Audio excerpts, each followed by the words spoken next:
الحمد للہ وحدہ والصلاة والسلام علی من لا نبی بعدہ اما بعد رب اشرح لی صدری ویسر لی امری واحلل عقدۃ من لسانی یفقہوا قولی رب زدنی علما رب زدنی علما رب زدنی فہما رب اعوذ بک من ہمزات الشیاطین وَأَعُوذُ بِكَ رَبِّ أَن يَحْضُرُونَ۔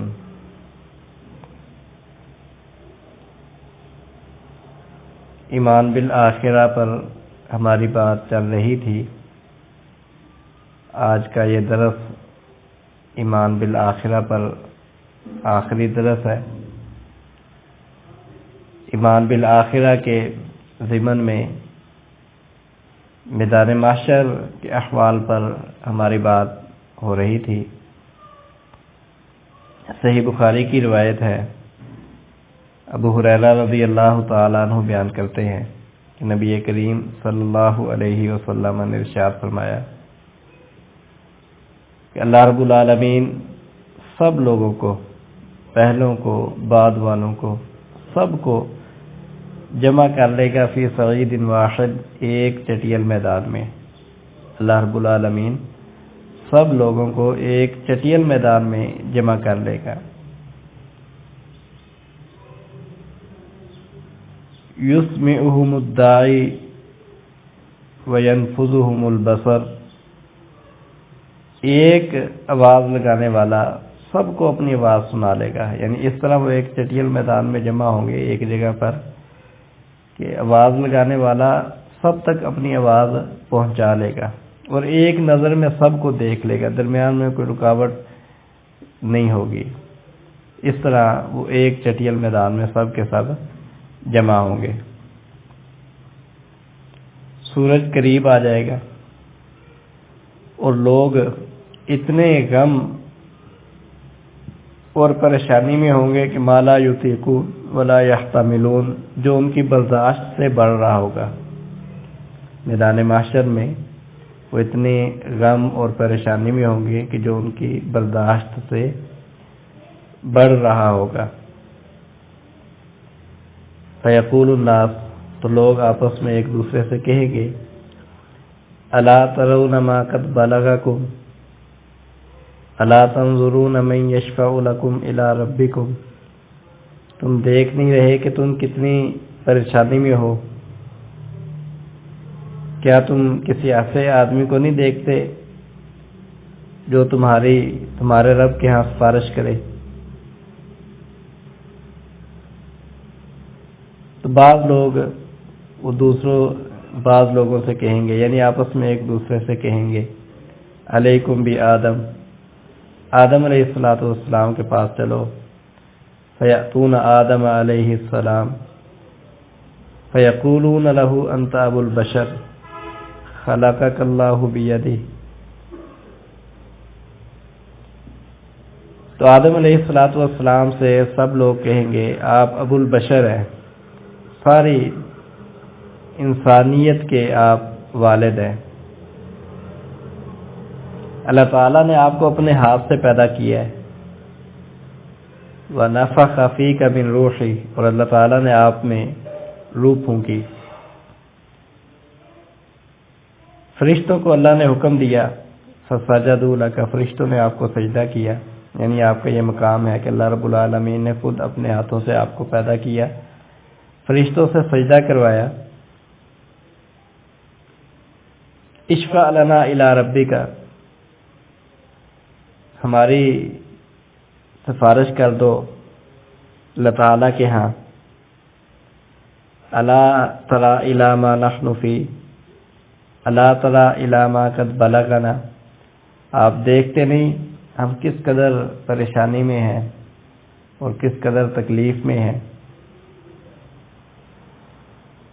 فیقول آدم ان ربی قد غضب اليوم غضبا لم یغضب قبلہ مثلہ ولن یغضب بعدہ مثلہ، آدم علیہ السلام کہیں گے کہ میرا رب آج اتنے غضب میں ہے کہ نہ اس سے پہلے کبھی اتنے غضب میں آیا اور نہ آئندہ کبھی اسے اتنا غضب آئے گا۔ وَإِنَّهُ نَهَانِي عَنِ الشَّجَرَةِ فَعَصَيْتُهُ، اللہ تعالیٰ نے مجھے ایک درخت سے منع کیا تھا اور میں نے اس کی نافرمانی کی تھی۔ نفسی نفسی نفسی، آج مجھے اپنی فکر ہے میری جان بچ جائے۔ اذهبوا الى غیری، اذهبوا الى نوح، یہ سفارش کے لیے میرے علاوہ کسی اور کی طرف جاؤ، نوح کی طرف چلے جاؤ۔ فیاتون نوحا، تو سب لوگ نوح علیہ السلام کے پاس آئیں گے۔ فیقولون یا نوح انک انت اول الرسول الی اہل الارض، اے نوح آپ روئے زمین پر اللہ تعالیٰ کے پہلے رسول ہیں۔ وقد سماک اللہ عبدا شکورا، اللہ تعالیٰ نے آپ کو اپنا شکر گزار بندہ قرار دیا، یعنی آپ کی یہ فضیلت ہے کہ اللہ نے آپ کو اپنا شکر گزار بندہ قرار دیا۔ اشفع لنا الی ربک الا تری الی ما نحن فیہ، ہماری اللہ تعالیٰ کے یہاں سفارش کرو، آپ دیکھتے نہیں کہ ہم کس قدر تکلیف میں ہیں۔ فیقول ان ربی عز وجل قد غضب اليوم غضبا لم یغضب قبلہ مثلہ ولن یغضب بعدہ مثلہ، تو نوح علیہ السلام بھی کہیں گے اللہ تعالیٰ آج اتنے غضب میں ہیں، نہ اس سے پہلے کبھی اتنے غضب میں آئے اور نہ آئندہ کبھی اتنے غضب میں آئیں گے۔ اور میں نے اپنی قوم کے خلاف ایک بد دعا کی تھی، نفسی نفسی نفسی، مجھے اپنی جان کی فکر ہے، آج میری جان بچ جائے۔ اذهبوا الی غیری، اذهبوا الی ابراہیم، میرے علاوہ کسی اور کی طرف جاؤ، ابراہیم علیہ السلام کے پاس چلے جاؤ۔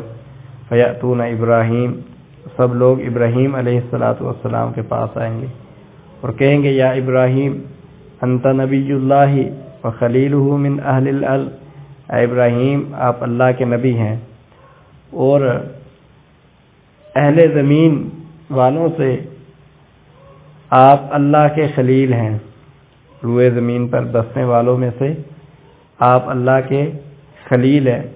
خلیل یعنی جس سے سب سے زیادہ محبت کی جائے، تو آپ روئے زمین والوں میں سے اللہ کے خلیل ہیں، یعنی اللہ تعالیٰ آپ سے محبت کرتا ہے۔ اشفع لنا الی ربک، آپ ہماری سفارش کر دو۔ الا تری الی ما نحن فیہ، آپ دیکھتے نہیں کہ ہم کس قدر تکلیف میں ہیں۔ تو ابراہیم علیہ السلام بھی کہیں گے ان ربی قد غضب اليوم غضبا لم یغضب قبلہ مثلہ ولن یغضب بعدہ مثلہ، اللہ رب العالمین آج اتنے غضب میں ہیں، نہ اس سے پہلے کبھی اتنے غضب میں آئے اور نہ آئندہ کبھی اتنے غضب میں آئیں گے اور معذرت کر لیں گے۔ اذهبوا الی غیری، اذهبوا الی موسیٰ، میرے علاوہ کسی اور کی طرف چلے جاؤ، موسیٰ علیہ السلام کے پاس چلے جاؤ۔ فیاتون موسیٰ فیقولون یا موسیٰ انت رسول اللہ، موسیٰ علیہ السلام کے پاس سب لوگ آئیں گے، آ کر کہیں گے آپ اللہ کے رسول ہیں۔ فضلک اللہ برسالتہ، اللہ تعالیٰ نے آپ کو اپنا رسول بنا کر فضیلت بخشی، اللہ تعالیٰ نے آپ سے کلام کی، یعنی یہ بھی آپ کو شرف حاصل ہے کہ اللہ تعالیٰ نے آپ سے کلام کی ہے۔ اشفع لنا الی ربک، ہماری اللہ تعالیٰ کے ہاں سفارش کرو۔ الا تری الی ما نحن فیہ، آپ دیکھتے نہیں کہ ہم کس قدر تکلیف اور پریشانی میں ہیں۔ فیقول ان ربی قد غضب اليوم غضبا لم یغضب قبلہ مثلہ ولن یغضب بعدہ مثلہ، آج اللہ تعالیٰ جتنے غضب میں ہے، نہ اس سے پہلے کبھی اتنے غضب میں آئے، نہ آئندہ کبھی اتنے غضب میں آئیں گے۔ وَإِنِّي قَدْ قَتَلْتُ نَفْسًا لَمْ أُؤْمَرْ بِقَتْلِهَا، اور میں نے ایک جان کو قتل کیا تھا، ایک شخص کو قتل کیا تھا، مجھے اس کے قتل کا حکم نہیں دیا گیا تھا۔ نفسی نفسی نفسی، مجھے تو آج اپنی فکر ہے، آج مجھے بچا لیا جائے۔ اذهبوا الی غیری، اذهبوا الی عیسی ابن مریم، میرے علاوہ کسی اور کے پاس جاؤ، عیسیٰ بن مریم کے پاس جاؤ، انہیں سفارش کا کہو۔ فیاتون عیسیٰ، تو لوگ عیسیٰ علیہ السلام کے پاس آئیں گے، آ کر کہیں گے اے عیسیٰ انت رسول اللہ وکلمتہ القاها الی مریم وروح منہ وکلمت الناس فی المہد صبیا۔ اے عیسیٰ آپ اللہ کے رسول ہیں اور آپ اللہ کے کلمہ ہیں، یعنی اللہ تعالیٰ نے کلمہ کن کے ذریعے آپ کو پیدا کیا، اور آپ اس کی طرف سے روح ہیں، یعنی اللہ تعالیٰ کی طرف سے۔ وَكَلَّمْتَ النَّاسَ فِي الْمَهْدِ صَبِيًّا، اور آپ نے بچپنے میں لوگوں سے کلام کی تھی، یعنی اللہ تعالیٰ نے آپ کو قوت گویائی عطا کی تھی اور آپ نے بچپنے میں لوگوں سے کلام کیا تھا۔ اشفع لنا، ہماری سفارش کرو، الا تری الی ما نحن فیہ، کہ آپ دیکھتے نہیں کہ ہم کس قدر پریشانی میں ہیں۔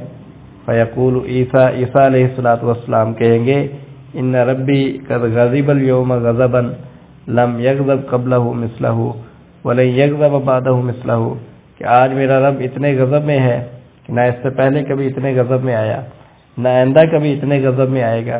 نفسی نفسی نفسی، مجھے اپنی فکر ہے، آج مجھے بچا لیا جائے۔ اذهبوا الی غیری، اذهبوا الی محمد صلی اللہ علیہ وسلم، میرے علاوہ کسی اور کے پاس جاؤ، کسی اور کو سفارش کا کہو، محمد صلی اللہ علیہ وسلم کے پاس جاؤ۔ فیأتون محمد صلی اللہ علیہ وسلم، تو لوگ محمد صلی اللہ علیہ وسلم کے پاس آئیں گے۔ فیقولون یا محمد انت رسول اللہ، تو کہیں گے اے محمد صلی اللہ علیہ وسلم آپ اللہ کے رسول ہیں، خاتم النبیین ہیں، اللہ تعالیٰ نے آپ کے اگلے پچھلے سب گناہ معاف کیے ہیں۔ اشفع لنا الی ربک، آپ اللہ تعالیٰ کے ہاں ہماری سفارش کیجیے۔ الا تری الی ما نحن فیہ، کہ آپ دیکھتے نہیں کہ ہم کس قدر تکلیف اور پریشانی میں ہیں۔ تو نبی کریم صلی اللہ علیہ وسلم نے فرمایا کہ میں عرش کے تحت سجدے میں گر پڑوں گا، پھر اللہ تعالیٰ مجھے کچھ تعریفی کلمات، اپنی تعریفی کلمات، حمد کے کلمات سکھلائے گا، میں ان کلمات کے ساتھ اللہ تعالیٰ کی تعریف کروں گا۔ تو پھر کہا جائے گا یا محمد ارفع رأسک سل تعطی واشفع تشفع، اے محمد اپنا سر اٹھائیے، آپ سوال کریں آپ کو دیا جائے گا، آپ سفارش کریں آپ کی سفارش کو قبول کیا جائے گا۔ تو نبی کریم صلی اللہ علیہ وسلم اس موقع پر سفارش کریں گے۔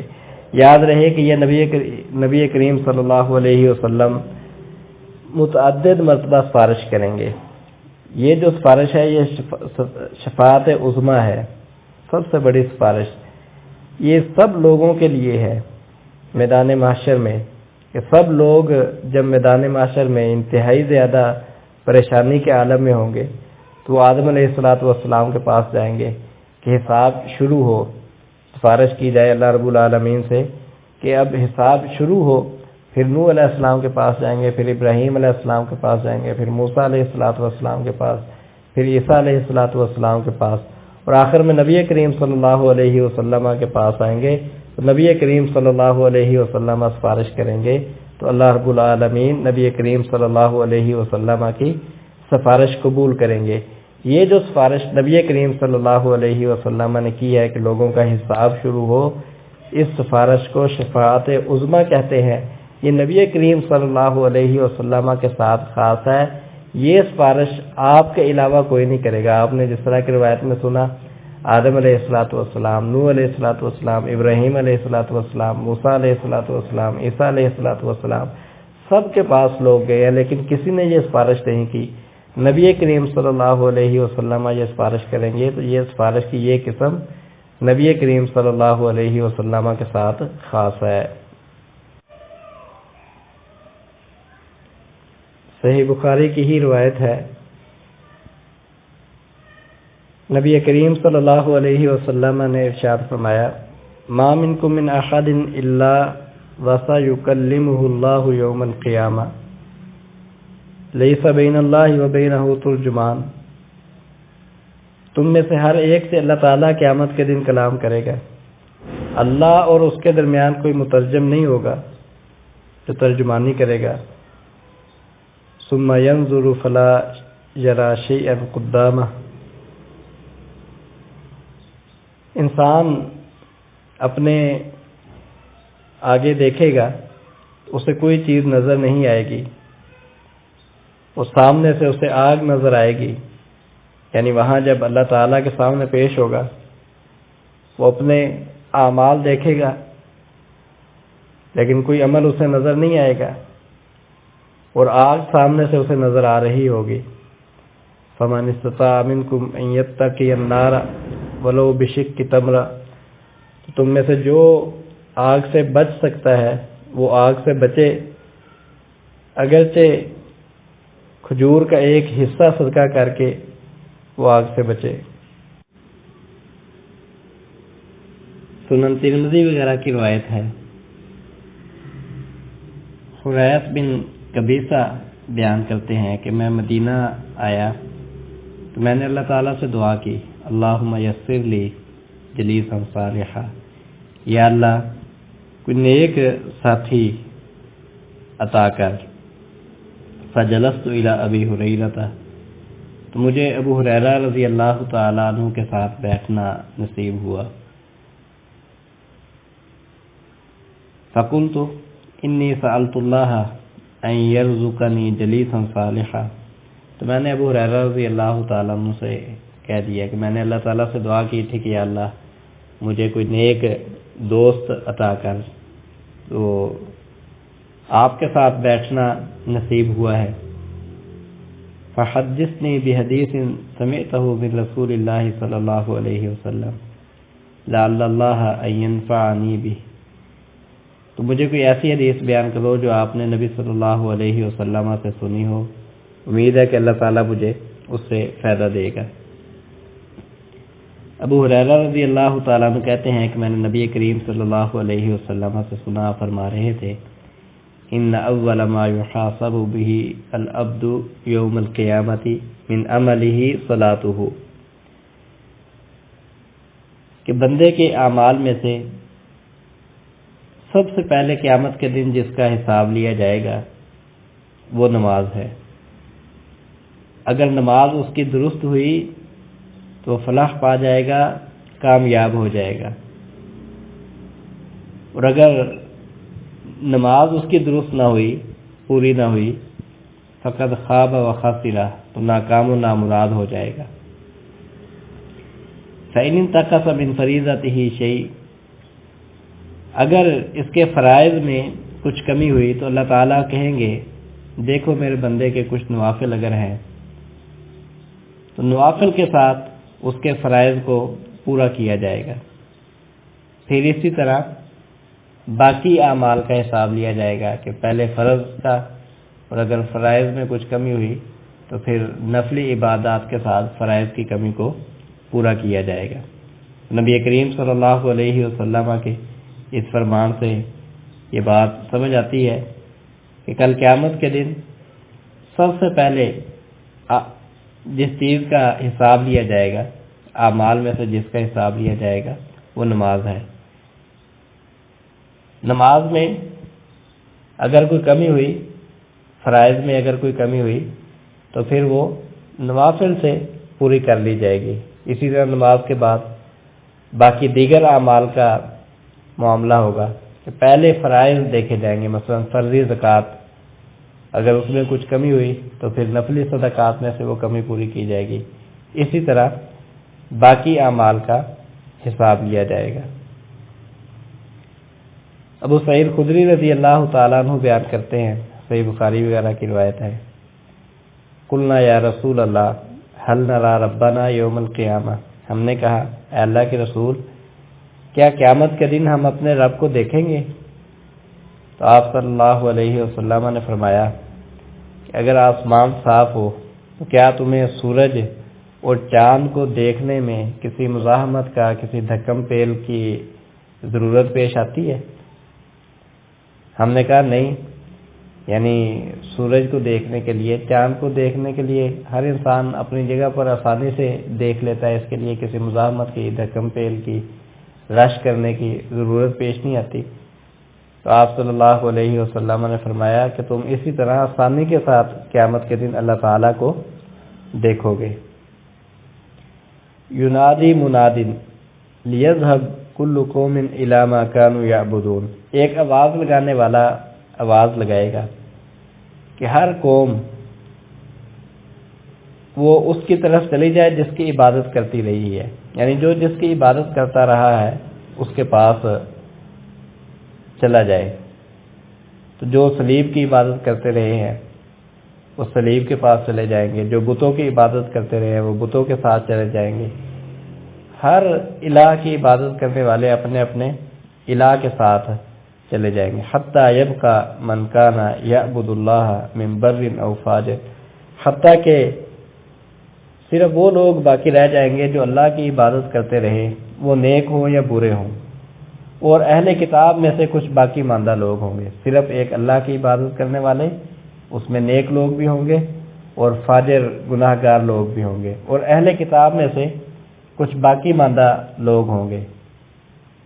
ثم یؤتی بجہنم تورز کانہا سراب، پھر جہنم کو لایا جائے گا، وہ ایک سراب کی مانند نظر آ رہی ہوگی۔ سراب کہتے ہیں یعنی وہ میدان جو دور سے پانی کی طرح نظر آ رہا ہو، ایسا میدان یعنی جس میں ریت ہوتی ہے اور دور سے دیکھنے والا اسے پانی سمجھ رہا ہوتا ہے، وہ ریت چمک رہی ہوتی ہے، چمکنے کی وجہ سے دیکھنے والا سمجھتا ہے کہ شاید یہ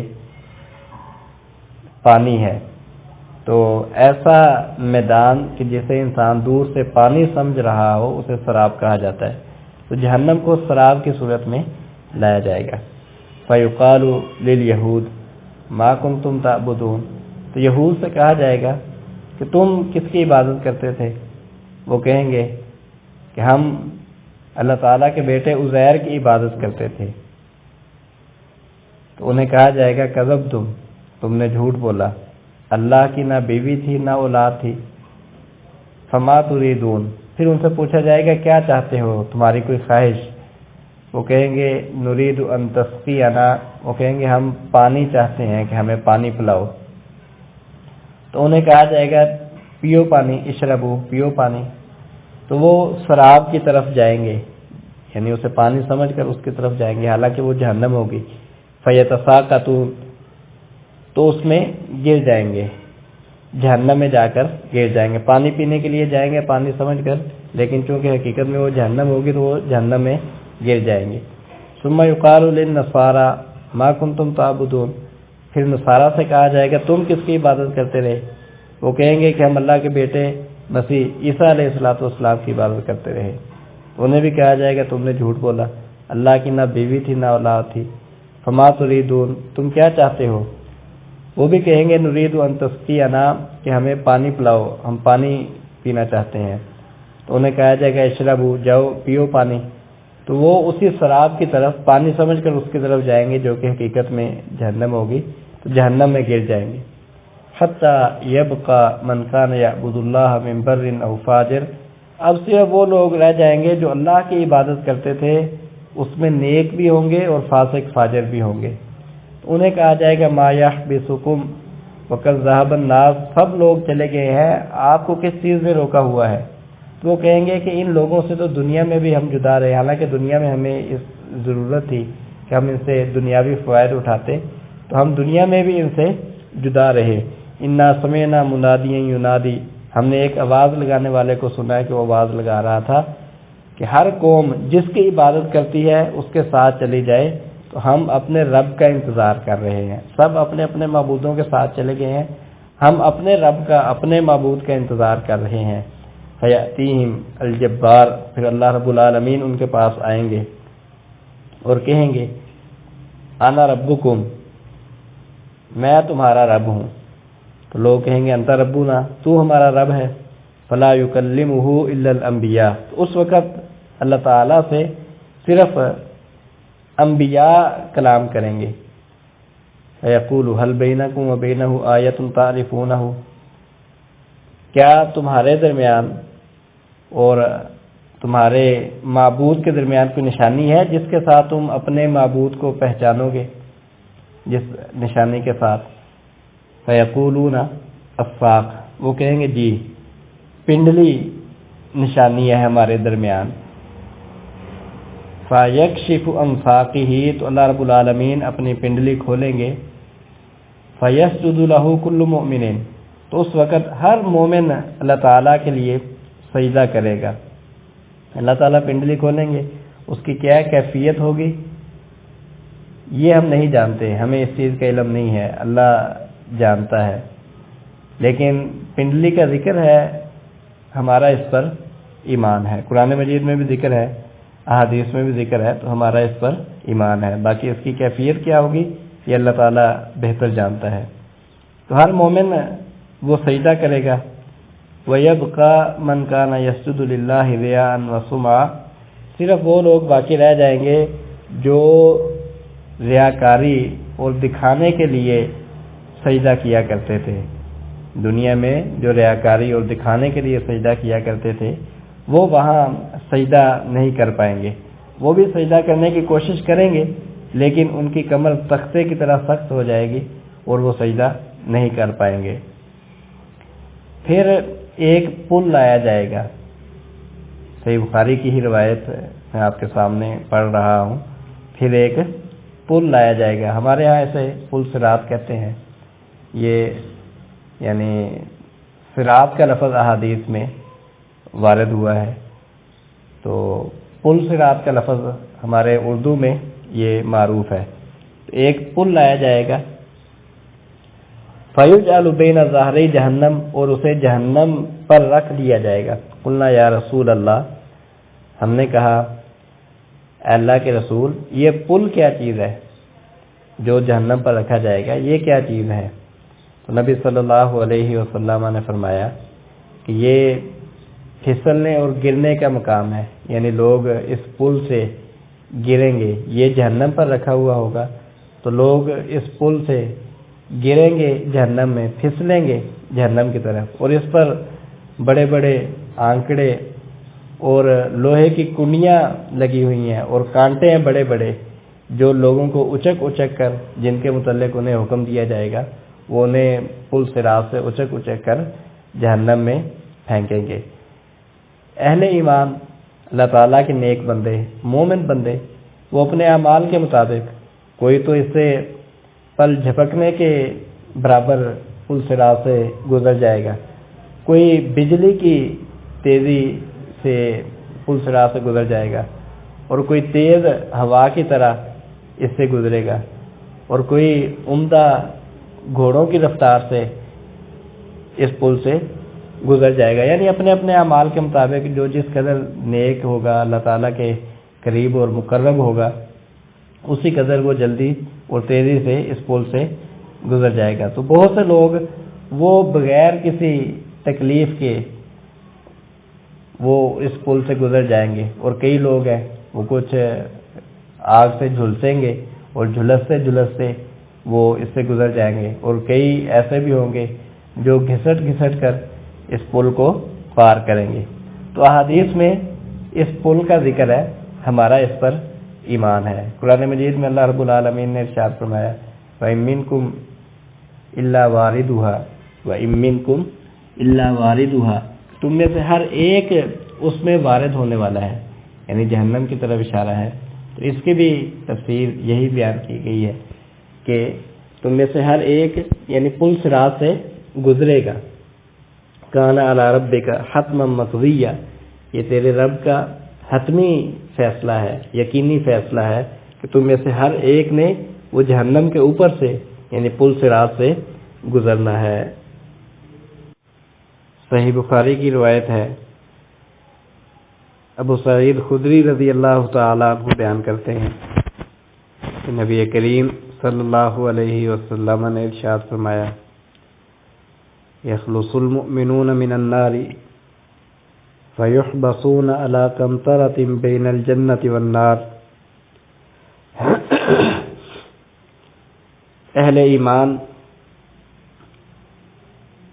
جہنم سے، جہنم کی آگ سے نجات پا جائیں گے، یعنی پل صراط سے جب نجات پا جائیں گے، فَيُحْبَسُونَ عَلَى قَنْطَرَةٍ بَيْنَ الْجَنَّةِ وَالنَّارِ، جنت اور جہنم کے درمیان ایک اور پل پر انہیں روک لیا جائے گا، فَيُقْتَصُّ لِبَعْضِهِم مِّن بَعْضٍ،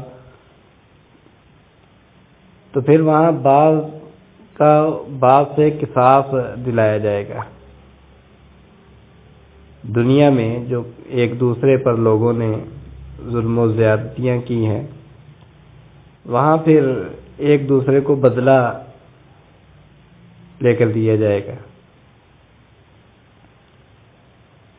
حتی اذا حذبوا ونقوا اذن لهم فی دخول الجنہ، حتیٰ کہ جب وہ پاک صاف ہو جائیں گے تو انہیں جنت میں داخلے کی اجازت مل جائے گی۔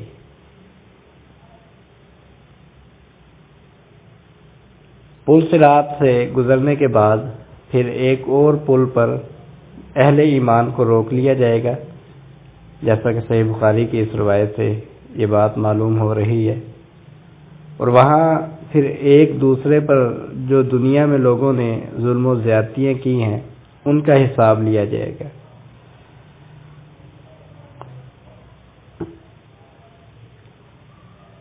صحیح مسلم کی روایت ہے، ابو ہریرہ رضی اللہ تعالی عنہ بیان کرتے ہیں کہ نبی کریم صلی اللہ علیہ وسلم نے ارشاد فرمایا، اتدرون مل مفلس، کیا تم جانتے ہو کہ مفلس کون ہے؟ تو صحابہ کرام رضوان اللہ تعالی علیہم اجمعین نے کہا، المفلس فینا من لا درہم لہ ولا متاع، ہمارے ہاں مفلس اسے کہتے ہیں جس کے پاس درہم نہ ہو، پیسے نہ ہو، مال و متاع نہ ہو، اسے مفلس کہا جاتا ہے۔ نبی صلی اللہ علیہ وسلم نے ارشاد فرمایا، ان المفلس من امتی یأتی یوم القیامت بصلاۃ وصیام وزکوٰۃ، میری امت میں سے مفلس وہ ہے جو قیامت کے دن نمازیں لے کر آئے گا، روزے لے کر آئے گا، زکوٰۃ لے کر آئے گا، یہ اعمال اس کے پاس ہوں گے۔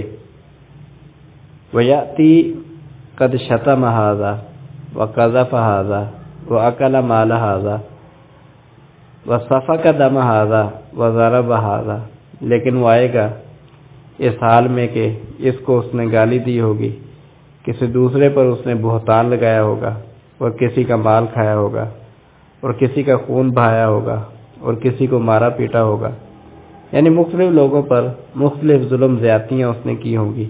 نیکیاں بھی ہوں گی، نماز، روزہ، زکوٰۃ، نیک اعمال اس کے پاس ہوں گے، لیکن دوسری طرف کئی لوگوں پر اس نے ظلم و زیادتیاں کی ہوں گی، کسی کو گالی دی ہوگی، کسی کو مارا پیٹا ہوگا، کسی کا خون بہایا ہوگا، کسی پر بہتان لگایا ہوگا۔ فَيُؤْتَى هَذَا مِنْ حَسَنَاتِهِ وَهَذَا مِنْ حَسَنَاتِهِ، تو پھر ایک ایک کو اس کی نیکیاں دی جائیں گی، جس جس پر اس نے ظلم و زیادتی کی ہوگی کسی بھی صورت میں، تو وہاں قصاص کی صورت یہ ہوگی کہ اس کی نیکیاں ان کو دی جائیں گی۔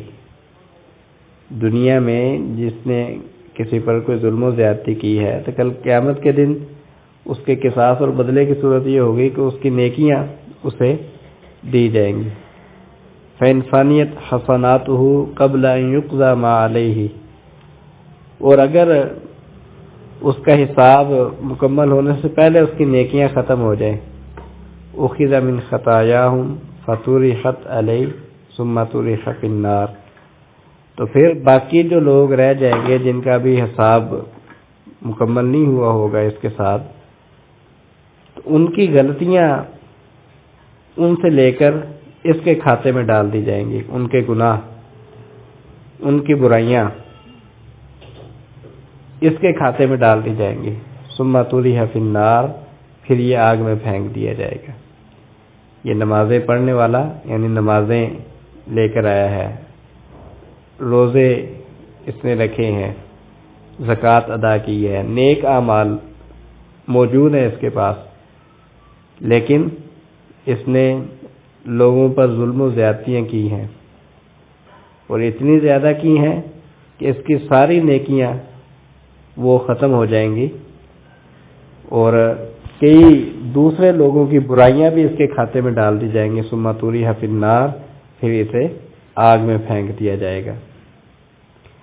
صحیح بخاری کی روایت ہے، ابو ہریرہ رضی اللہ تعالیٰ عنہ بیان کرتے ہیں کہ نبی کریم صلی اللہ علیہ وسلم نے ارشاد فرمایا، من کانت عنده مظلمۃ لأخیہ فلیتحللہ منها، جس کسی نے اپنے کسی بھائی پر کوئی ظلم کیا ہے تو آج وہ اس سے اپنا حساب کلیئر کر لے۔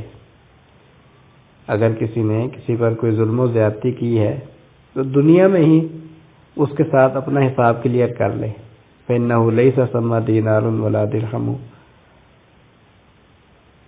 کیونکہ وہاں درہم و دینار نہیں ہوں گے، وہاں تو یہ ہوگا کہ اس کی حسنات، نیکیاں ان کو دے دی جائیں گی جن پر اس نے ظلم و زیادتی کی ہے، اور اگر اس کی نیکیاں ختم ہو جائیں گی تو پھر ان کے گناہ اور ان کی غلطیاں اور ان کی برائیاں اس کے کھاتے میں ڈال دی جائیں گی۔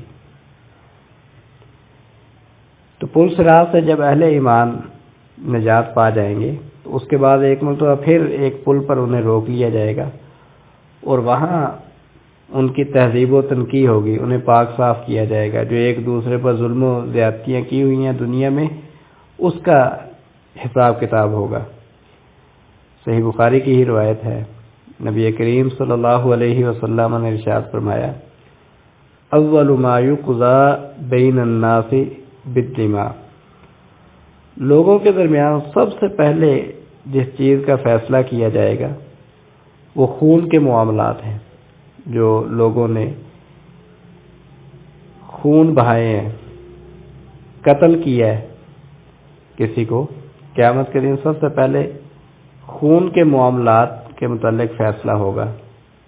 پیچھے ہم حدیث سن کر آئے کہ نبی صلی اللہ علیہ وسلم نے فرمایا قیامت کے دن سب سے پہلے نماز کا حساب ہوگا، اور اس حدیث میں ہے کہ قیامت کے دن سب سے پہلے خون کے معاملات کا فیصلہ ہوگا۔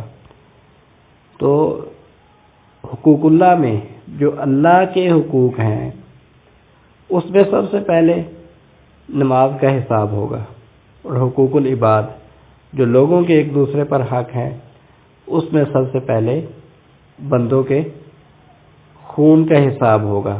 دونوں جیسے اپنی جگہ پر ٹھیک ہے، سب سے پہلے نماز کا حساب ہوگا، یہ بھی ٹھیک ہے کہ عبادات میں، اللہ کے حقوق میں سب سے پہلے نماز کا حساب ہوگا، اور سب سے پہلے خون کا حساب ہوگا، یہ بات اپنی جگہ ٹھیک ہے کہ لوگوں کے آپس کے جو معاملات ہیں، جو حقوق العباد ہیں، اس میں سب سے پہلے خون کا حساب ہوگا۔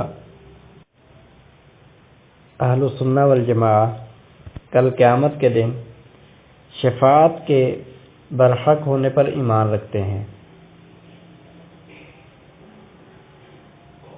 لیکن کل قیامت کے دن سفارش دنیا کی سفارش کی طرح نہیں ہوگی، بلکہ سفارش کا مکمل اختیار وہ اللہ رب العالمین کے پاس ہوگا۔ اللہ رب العالمین نے ارشاد فرمایا قل للہ الشفاعۃ جمیعا، کہہ دو شفاعت کا مکمل اختیار اللہ کے پاس ہے۔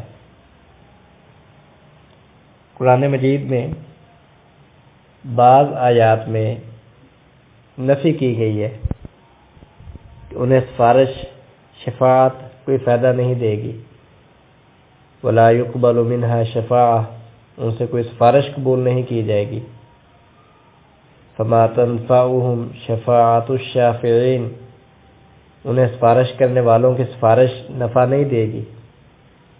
بعض آیات میں شفاعت کی نفی کی گئی ہے، اور بعض آیات سے شفاعت کا اس بات معلوم ہوتا ہے کہ وہاں سفارش ہوگی۔ اللہ رب العالمین نے ارشاد فرمایا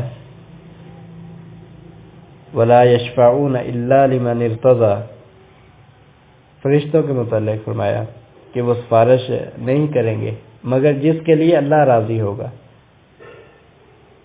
تو جس کے لیے اللہ راضی ہوگا، اس آیت سے معلوم ہوتا ہے کہ اس کے متعلق فرشتے سفارش کریں گے۔ آیت الکرسی میں ہم پڑھتے ہیں اللہ رب العالمین نے ارشاد فرمایا من ذا الذی یشفع عنده الا باذنہ، کون ہے وہ جو اللہ کے ہاں اللہ کی اجازت کے بغیر سفارش کرے؟ یعنی اللہ تعالیٰ کے اذن اور اللہ تعالیٰ کی اجازت کے بغیر کوئی سفارش نہیں کر سکتا۔ اس سے یہ بھی معلوم ہوتا ہے کہ جسے اللہ اجازت دے گا وہ سفارش کرے گا۔ اور اللہ تعالیٰ نے ارشاد فرمایا وَلَا تَنفَعُ الشَّفَاعَةُ عِندَهُ إِلَّا لِمَنْ أَذِنَ لَهُ، اللہ تعالیٰ کے ہاں اسی کی سفارش فائدہ دے گی جس کو اللہ رب العالمین اجازت دیں گے۔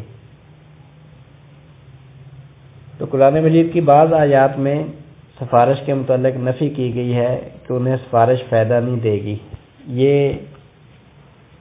کافر لوگوں کے متعلق ہے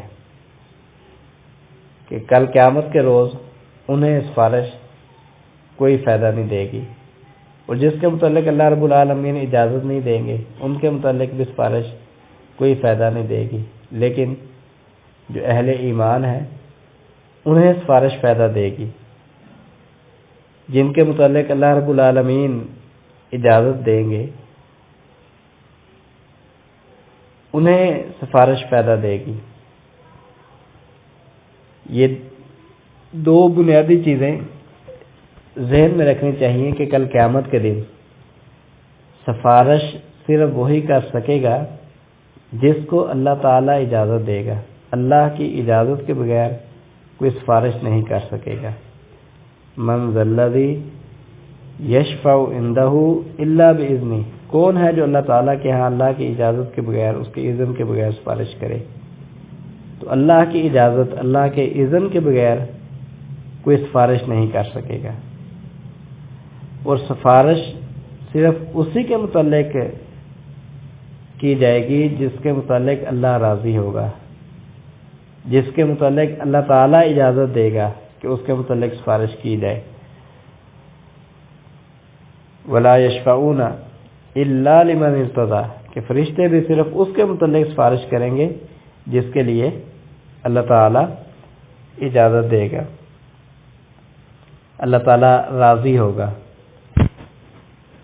اس کی مثال آپ اس طرح سمجھ سکتے ہیں، کل قیامت کے دن جو سفارش ہوگی وہ ایسے ہی ہے جیسے ہمارے ہاں یہ بعض اوقات انعام وغیرہ دیا جاتا ہے،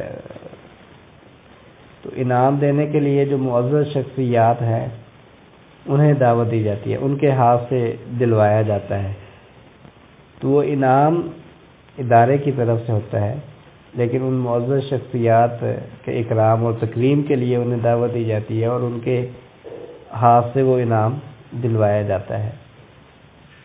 تو کل قیامت کے دن اللہ رب العالمین اپنے انبیاء، اپنے رسولوں اور اپنے نیک بندوں کے اکرام کے لیے ان کی سفارش کے ساتھ کئی لوگوں کو اللہ تعالیٰ جہنم سے نجات دیں گے۔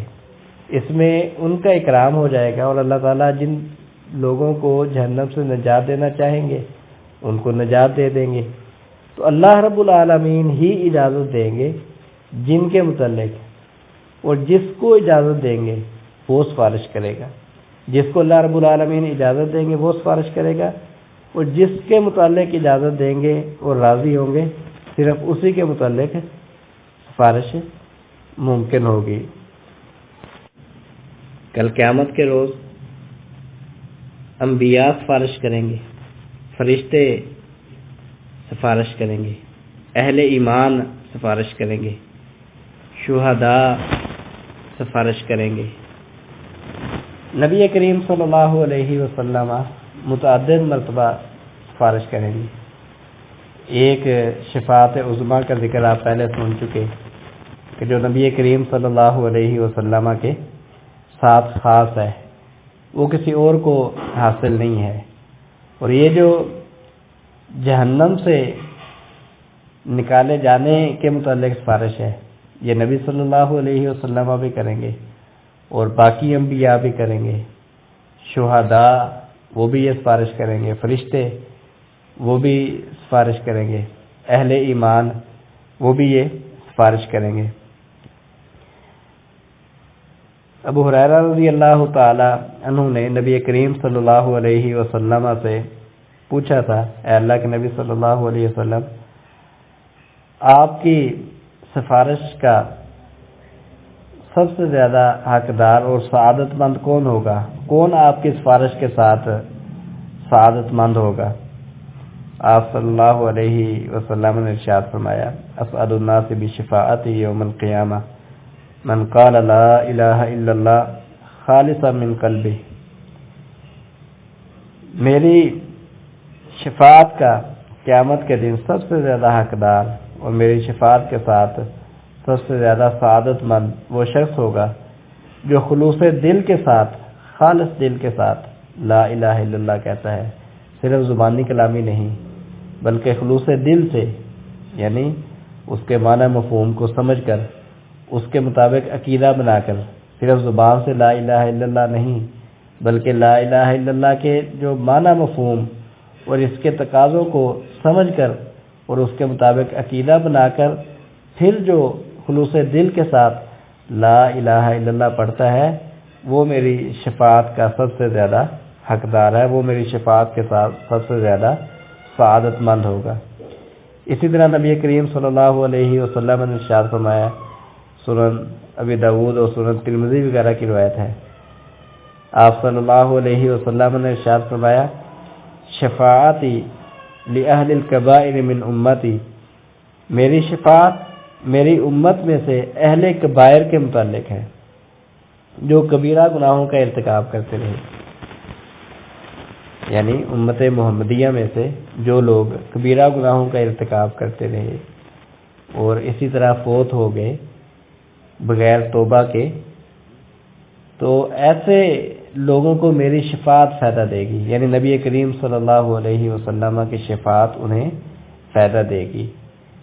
تو اہل کبائر کے متعلق بالخصوص نبی کریم صلی اللہ علیہ وسلم کی شفاعت ہوگی اور انہیں فائدہ دے گی، ہمارا اس پر ایمان ہے۔ بعض لوگ اس کا انکار کرتے رہے ہیں، وہ اہل کبائر کے متعلق شفاعت کا انکار کرتے تھے کیونکہ ان کے نزدیک اہل کبائر کا خلود فی النار، یعنی ان کے نزدیک جو کبیرہ گناہوں کے مرتکب ہیں اور بغیر توبہ کے فوت ہو جاتے ہیں وہ ہمیشہ جہنم میں رہیں گے، کیونکہ ان کے نزدیک وہ دائرہ اسلام سے خارج ہو جاتے ہیں۔ وہ انکار کرتے رہے ہیں، لیکن ان کی یہ بات درست نہیں ہے۔ نبی کریم صلی اللہ علیہ وسلم کا واضح فرمان ہے، سنن ابی داؤد سنن ترمذی کی روایت ہے کہ میری شفاعت وہ میری امت میں سے اہل کبائر کے متعلق ہے۔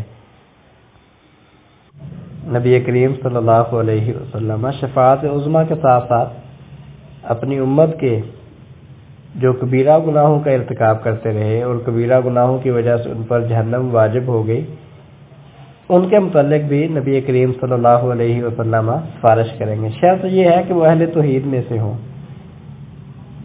جیسا کہ آپ یہ روایت سن چکے ہیں، خود نبی صلی اللہ علیہ وسلم نے فرمایا کہ میری سفارش اس کے لیے ہے جو خلوص دل سے لا الہ الا اللہ کہتا ہے۔ خلوص دل سے لا الہ الا اللہ کہنے کا مطلب یہی ہے کہ وہ اہل توحید میں سے ہو۔ جو اہل شرک میں سے ہے وہ کبھی بھی خلوص دل سے لا الہ الا اللہ نہیں کہہ سکتا۔ تو کبیرہ گناہوں کا مرتکب اگر اہل توحید میں سے ہو تو وہ نبی کریم صلی اللہ علیہ وسلم کی شفاعت سے مستفید ہوگا۔ صحیح بخاری کی روایت ہے، نبی کریم صلی اللہ علیہ وسلم نے ارشاد فرمایا فَإِذَا رَأَيْتُ رَبِّي وَقَعْتُ لَهُ سَاجِدًا، کہ جب میں اپنے رب کو دیکھوں گا تو اس کے لیے سجدے میں گر پڑوں گا۔ فَيَدَعُنِي مَا شَاءَ اللَّهُ أَن يَدَعَنِي، تو اللہ جب تک چاہے گا مجھے سجدہ میں پڑا رہنے دے گا، پھر مجھے کہا جائے گا ارفع محمد وقل یسمع وسل تعطى واشفع تشفع، اے محمد سر اٹھاؤ، بات کرو تمہاری بات سنی جائے گی، مانگو تمہیں عطا کیا جائے گا، سفارش کرو آپ کی سفارش قبول کی جائے گی۔ تو میں اللہ تعالیٰ کے کچھ تعریفی کلمات ان کے ساتھ اللہ تعالیٰ کی تعریف کروں گا جو اللہ تعالیٰ مجھے سکھلائے گا، پھر میں شفاعت کروں گا، سفارش کروں گا، تو اللہ تعالیٰ میرے لیے حد مقرر کرے گا. فَأُدْخِلُهُمُ الْجَنَّةَ، تو جن لوگوں کے متعلق اللہ تعالیٰ مجھے اجازت دے گا انہیں میں جنت میں داخل کر دوں گا. پھر واپس آؤں گا، جب اپنے رب کو دیکھوں گا پھر سجدے میں گر پڑوں گا. اللہ تعالیٰ جب تک چاہے گا مجھے سجدے میں پڑا رہنے دے گا. پھر کہا جائے گا ارفع محمد وقل یسمع وسل تعطیٰ واشفع تشفع، اے محمد سر اٹھائیے، بات کرو آپ کی بات سنی جائے گی، مانگو آپ کو عطا کیا جائے گا، سفارش کرو آپ کی سفارش قبول کی جائے گی. میں اللہ تعالیٰ کی کچھ تعریفی کلمات کے ساتھ تعریف کروں گا. اللہ منیہا ربی، جو اللہ تعالیٰ مجھے سکھلائے گا. ثم اشفع، پھر میں سفارش کروں گا. فیحد لی حدا، تو اللہ تعالیٰ پھر میرے لیے ایک حد مقرر کریں گے. فادخلہم الجنہ، تو میں انہیں جنت میں داخل کر دوں گا. پھر واپس آؤں گا، جب اپنے رب کو دیکھوں گا تو اس کے لیے سجدے میں گر پڑوں گا. اللہ تعالیٰ جب تک چاہے گا مجھے سجدہ میں پڑا رہنے دے گا.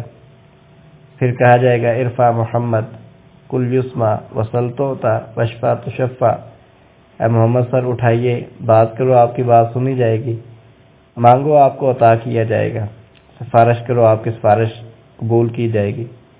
فاحمد ربی بمحامد اللہ منیہا، تو میں اللہ تعالیٰ کے کچھ تعریفی کلمات کے ساتھ اللہ تعالیٰ کی تعریف کروں گا جو اللہ تعالیٰ نے مجھے سکھلائے.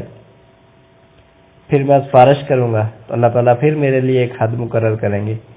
فادخلہم الجنہ، میں انہیں جنت میں داخل کر دوں گا. تو یہ نبی کریم صلی اللہ علیہ وسلم بار بار اللہ تعالیٰ کے سامنے سفارش کریں گے اور اللہ رب العالمین حد مقرر کریں گے اور نبی کریم صلی اللہ علیہ وسلم انہیں جنت میں داخل کر دیں گے.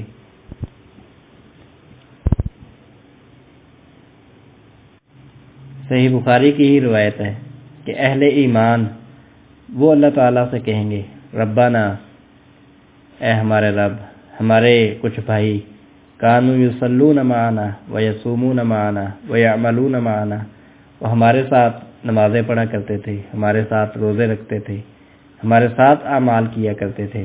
اللہ رب العالمین حکم دیں گے اذهبوا فمن وجدتم فی قلبہ مثقال دینار من ایمان فاخرجوہ، جاؤ جس کے دل میں دینار کے برابر ایمان پاؤ اسے جہنم سے نکال لو. اور اللہ تعالیٰ وَيُحَرِّمُ اللَّهُ صُوَرَهُمْ عَلَى النَّارِ، اللہ تعالیٰ نے ان کی صورتیں، ان کے چہرے وہ آگ پر اللہ تعالیٰ حرام کر دے گا، یعنی آگ انہیں وہ جھلسائے گی نہیں. ایک روایت میں لفظ ہے وَحَرَّمَ اللَّهُ عَلَى النَّارِ أَن تَأْكُلَ أَثَرَ السُّجُودِ، اللہ تعالیٰ نے آگ پر حرام کیا ہے کہ وہ سجدے کے آثار کو جلائے.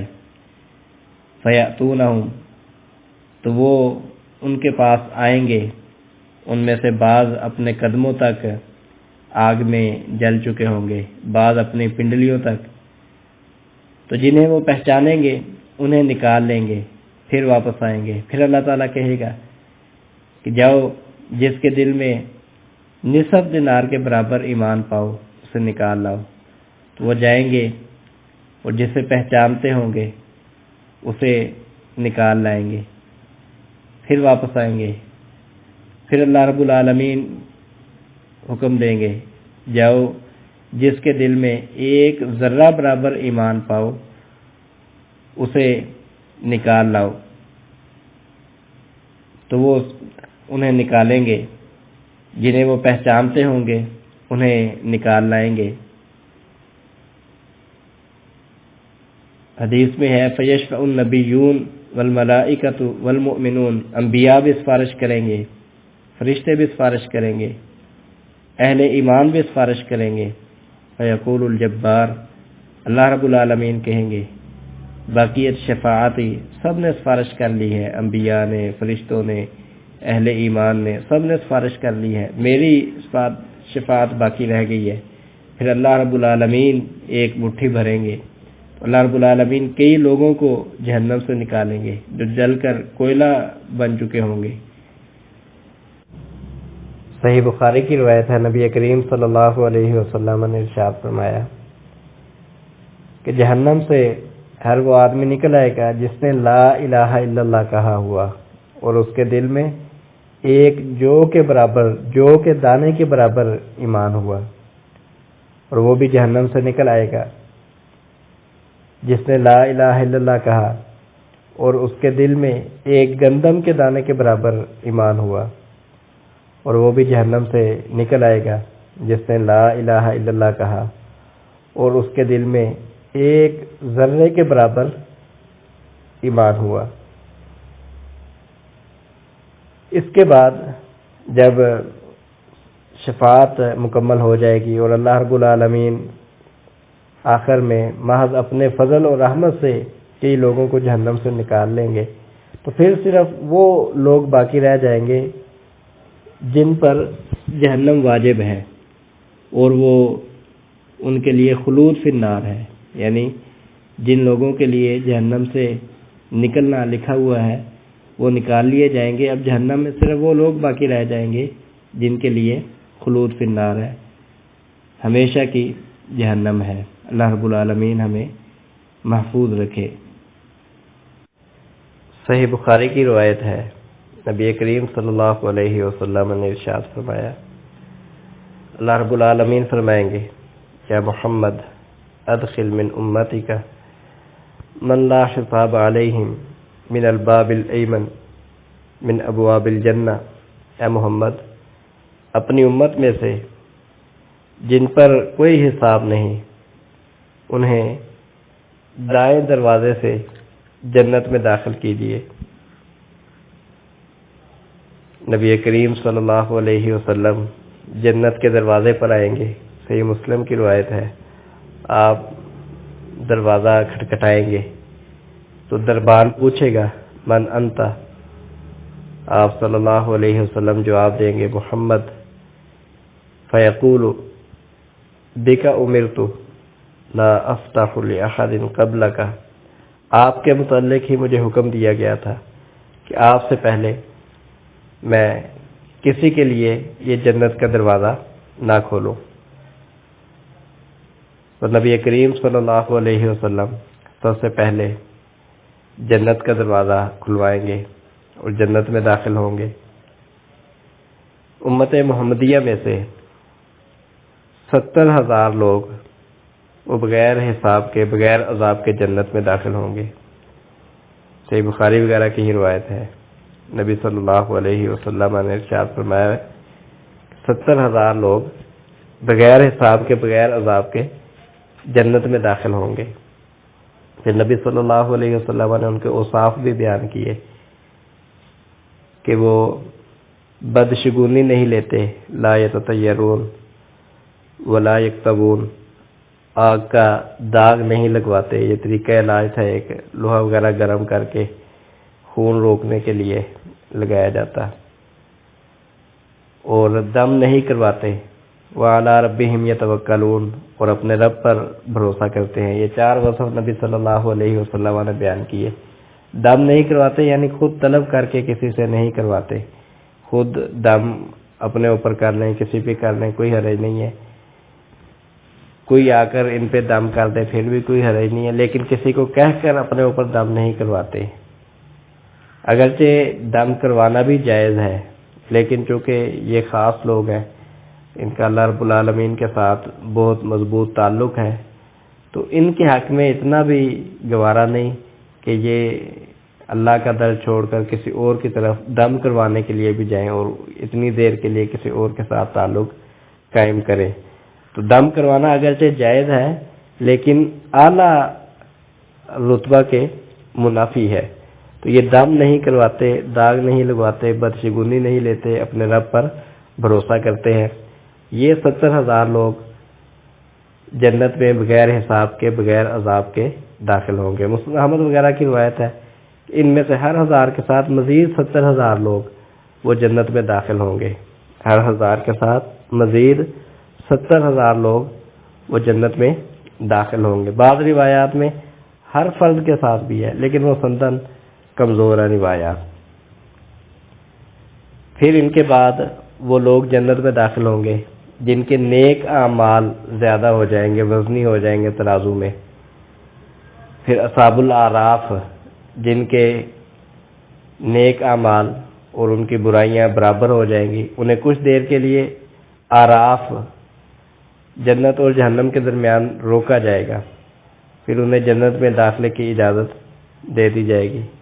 اسی طرح جو لوگ اپنے گناہوں کی وجہ سے آگ میں ڈالے گئے، وہ اپنے اعمال کی سزا کے بعد انہیں بھی جنت میں داخلے کی اجازت دے دی جائے گی۔ کچھ لوگوں کو سفارش کے ساتھ جہنم سے نکال لیا جائے گا، وہ بھی جنت میں داخل ہو جائیں گے۔ اور پھر آخر میں اللہ رب العالمین محض اپنے فضل کے ساتھ کئی لوگوں کو جہنم سے نکالیں گے، انہیں جنت میں داخل کر دیا جائے گا۔ آخری جنتی وہ گھسٹ گھسٹ کر جہنم سے نکلے گا اور جنت میں آئے گا، اور اللہ رب العالمین سے کہے گا کہ یا اللہ جنت تو بھری ہوئی ہے۔ تو اللہ رب العالمین اسے کہیں گے کہ تیرے لیے دنیا سے 10 گنا بڑی جنت ہے، دنیا سے 10 گنا بڑی جنت ہے۔ تو آخری جنتی وہ بھی جنت میں داخل ہو جائے گا۔ پھر موت کو ایک مینڈے کی صورت میں لایا جائے گا، اور اہل جنت کو بھی مخاطب کیا جائے گا اور اہل جہنم کو بھی، اور ان کے سامنے اسے ذبح کر دیا جائے گا۔ پھر اللہ رب العالمین سب اہل جنت کے لیے ہمیشہ کی رضامندی کا اعلان کر دیں گے۔ صحیح بخاری صحیح مسلم کی روایت ہے، نبی کریم صلی اللہ علیہ وسلم نے ارشاد فرمایا، اللہ تعالیٰ اہل جنت سے پوچھے گا کیا تم راضی ہو؟ وہ کہیں گے اے اللہ ہم کیسے راضی نہ ہوں، تو نے ہمیں وہ دیا جو اپنی مخلوق میں سے کسی ایک کو نہیں دیا۔ اللہ تعالیٰ فرمائیں گے میں تمہیں اس سے بہتر دینا چاہتا ہوں۔ جنت والے پوچھیں گے یا اللہ اس سے بہتر کیا ہے؟ اللہ تعالیٰ فرمائیں گے وَحِلُّ لَكُمْ رِضْوَانِي فَلَا أَسْخَطُ عَلَيْكُمْ بَعْدَهُ أَبَدًا، میں نے تم پر اپنی رضامندی حلال کر دی ہے، اب کبھی میں تم پر ناراض نہیں ہوں گا۔ جنت میں اہل جنت اللہ رب العالمین کا دیدار کریں گے، اور یہ جنت کی سب سے قیمتی نعمت ہوگی۔ اہل جنت کے لیے جنت میں اللہ رب العالمین کا دیدار یہ سب سے قیمتی نعمت ہوگی۔ نبی کریم صلی اللہ علیہ وسلم نے ارشاد فرمایا کہ جنت والے جب جنت میں داخل ہو جائیں گے تو اللہ تعالیٰ ان سے پوچھے گا کیا تم مزید بھی چاہتے ہو کہ میں تمہیں عطا کروں؟ تو وہ کہیں گے اے اللہ کیا تو نے ہمارے چہروں کو روشن نہیں کیا اور جنت میں داخل کر کے جہنم سے نجات نہیں دی؟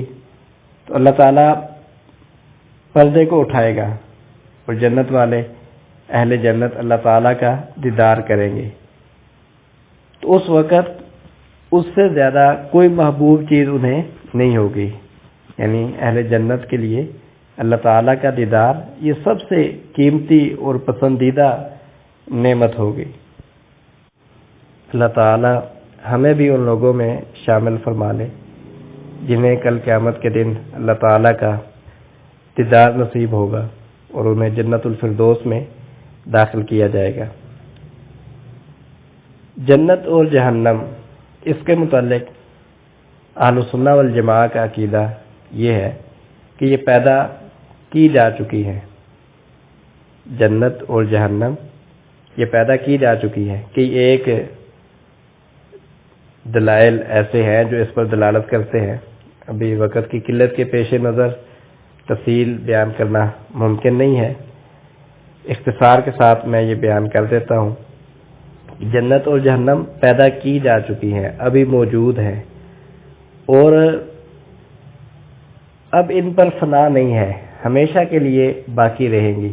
جب سب اہل جنت جنت میں چلے جائیں گے اور جہنم میں صرف وہ لوگ رہ جائیں گے جن کے لیے خلود فی النار ہے، ہمیشہ کے لیے جہنم میں رہنا ہے، تو جنتی ہمیشہ جنت میں رہیں گے اور وہ لوگ ہمیشہ جہنم میں رہیں گے۔ نہ جہنم کبھی فنا ہوگی نہ جنت کبھی فنا ہوگی۔ قرآن مجید کی کئی ایک آیات میں دونوں کے لیے خالدین فیہا، وہ ہمیشہ رہیں گے، یہ لفظ استعمال ہوئے ہیں۔ جہنم والوں کے متعلق فرمایا وَلَهُمْ عَذَابٌ مُقِيمٌ، ان کے لیے ہمیشہ رہنے والا عذاب ہے۔ وَمَا هُمْ بِخَارِجِينَ مِنَ النَّارِ، وہ کسی صورت جہنم سے نہیں نکلیں گے۔ خالدین فیہا ابدا، وہ ہمیشہ اس میں رہیں گے۔ اس طرح کی کئی ایک نصوص ہیں جو دلالت کرتی ہیں کہ اہل جہنم ہمیشہ جہنم میں رہیں گے، اور جو جنتی ہیں وہ ہمیشہ کے لیے جنت میں رہیں گے۔ اب نہ جہنم کبھی فنا ہوگی اور نہ جنت کبھی ختم ہوگی۔ اللہ رب العالمین سے دعا ہے کہ اللہ رب العالمین حق بات سمجھ کر اسے اختیار کرنے کی توفیق عطا فرمائے۔ سبحان ربک رب العزت عما یصفون وسلام علی المرسلین والحمد للہ رب العالمین۔